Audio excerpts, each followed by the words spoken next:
Hello and welcome. आज की video में आपसे कुछ टिप्स शेयर करने वाली हूँ और ये टिप्स है कि सिल्क की साड़ियों को आप कैसे बहुत इजीली घर पे मेंटेन कर सकते हैं। क्योंकि कई बार ऐसा होता है कि सिल्क की साड़ियों को मेंटेन नहीं करने की वजह से वो काली पड़ जाती है, उनका जो जरी वगैरह का काम होता है, और वो देखने में बिल्कुल अच्छा नहीं लगता। मतलब पूरी साड़ी वेस्ट हो जाती है, आप उसे किसी फंक्शन में नहीं पहन सकते।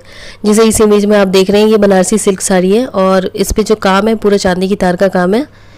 और ये मतलब बहुत पुरानी साड़ी है, ये मुझे शादी में मिली थी, लेकिन ये उससे भी बहुत पुरानी है और अभी तक इसका काम एज इट इज़ है, बिल्कुल ख़राब नहीं हुआ। लेकिन अगर मैं इसको सही से मेंटेन ना करूँ तो ये बहुत जल्दी काला पड़ सकता है।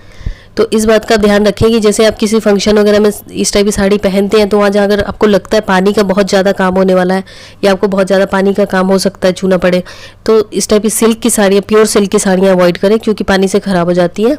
दूसरा, आप कहीं से फंक्शन वगैरह में पहनते हैं इस टाइप की साड़ियाँ, तो पहन के आते हैं तो कुछ घंटे उसमें हवा ज़रूर लगाएं, नहीं तो डायरेक्ट आप उसे अलमारी में फोल्ड करके रख देंगे तो मॉइस्चर ट्रैप हो जाने की वजह से उसमें फंगस वगैरह लगने का डर रहता है और उससे साड़ी का कलर काफ़ी हद तक ख़राब हो जाता है, बीच बीच में पैचेस टाइप के बन जाते हैं। तो इसलिए ये ड्राई कंडीशन में रखना ज़रूरी है।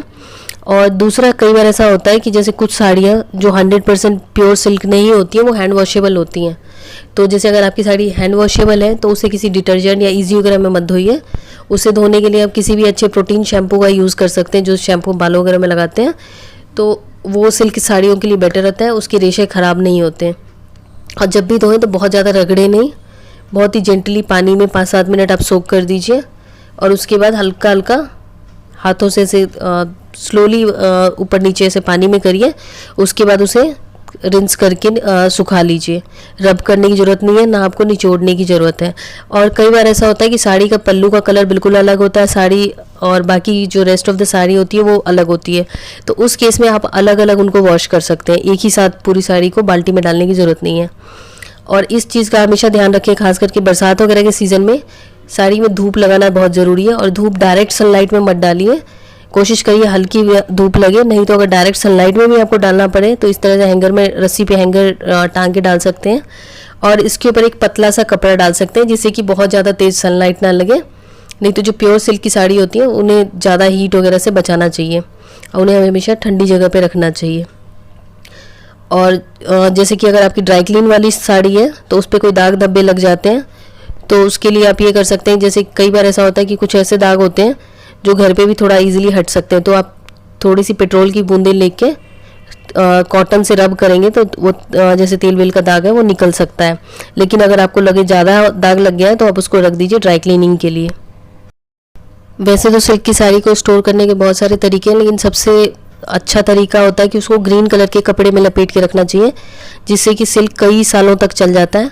दूसरा तरीका है किसी भी मलमल के कपड़े में लपेट दीजिए। और तीसरा तरीका है कि अगर आपके पास ये सब चीज़ नहीं है, हरा कपड़ा नहीं है, मलमल का वो नहीं है, तो आप किसी भी पुराने कॉटन के दुपट्टे में लपेट के रख दीजिए। और अगर आप जैसे दुपट्टे में लपेट कर नहीं रखना प्रेफर करते हैं तो उसके लिए भी दूसरा ऑप्शन भी है आपके पास। जैसे इस टाइप के साड़ी कवर आते हैं, तो एक कवर में एक ही साड़ी डालिए।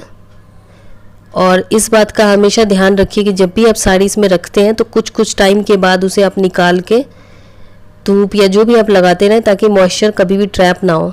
और ये साड़ी कवर आप जब लगाते हैं इसमें तो ये बिल्कुल सूखा होना चाहिए, इसमें बिल्कुल मॉइस्चर नहीं होना चाहिए। ये देखिए मैंने इस तरीके से रखा है। और ये एक्चुअली ये क्लिप मेरी जो साड़ी ऑर्गेनाइजेशन वाली वीडियो है उसकी है, उसका लिंक मैं डिस्क्रिप्शन में दे दूँगी, आप चाहे तो देख लीजिएगा। और ब्लाउज़ आप चाहे साड़ी के साथ रख सकते हैं न्यूज़पेपर डाल के, नहीं तो इस तरह बास्केट में भी रख सकते हैं। और ये तो मैंने खैर डेली वेयर की साड़ियाँ हैंग की हैं। आप इस तरीके से भी साड़ियाँ हैंग कर सकते हैं अगर आपके वार्डरोब में एक्स्ट्रा स्पेस है, जिसे आप बार बार टच ना करें, क्योंकि टंगी हुई सिल्क की साड़ियों को बार बार टच करेंगे तो ख़राब हो सकता है। नहीं तो आप इस तरीके के साड़ी कवर्स में डाल के वार्डरोब में रख सकते हैं, इसमें धूल वगैरह नहीं पड़ती है, तो ये भी एक अच्छा ऑप्शन है।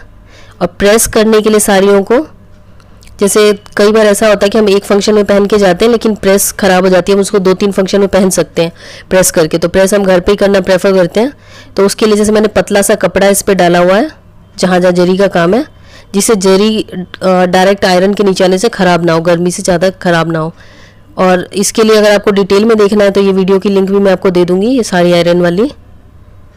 और सिल्क की साड़ियों में एक चीज़ हमेशा ध्यान रखना चाहिए कि कुछ कुछ टाइम के बाद साड़ियों को, जैसे कि जहाँ से क्रीज हो, जहाँ से फोल्ड किया हो उसके अपोजिट डायरेक्शन में फोल्ड करें। नहीं तो कई बार ऐसा होता है कि साड़ियाँ एक ही तरह से वो फोल्ड की हुई होती है, तो जो उनकी क्रीज लाइन होती है, जहाँ पे उनकी क्रीज होती है, फोल्डिंग का निशान होता है, तो वहाँ से वो साड़ी कटनी शुरू हो जाती है। तो इसलिए हर महीने की कोशिश करें कि जितनी भी आपकी सिल्क की साड़ियाँ हैं सबको एक बार फोल्डिंग उसकी खोल के और जहाँ जहाँ उसकी क्रीज है उसके अपोजिट डायरेक्शन में फोल्ड करें, जिससे कि क्रीज के निशान की वजह से साड़ी कटे ना। आई होप ये टिप्स आपको अच्छे लगे होंगे और ये टिप्स अपना के आप भी अपनी सिल्क की साड़ियों को काफ़ी लंबे समय तक नहीं रख सकते हैं। Thanks for watching. और अगर आपको वीडियो अच्छी लगी तो लाइक शेयर सब्सक्राइब ज़रूर करें। Thank you, bye.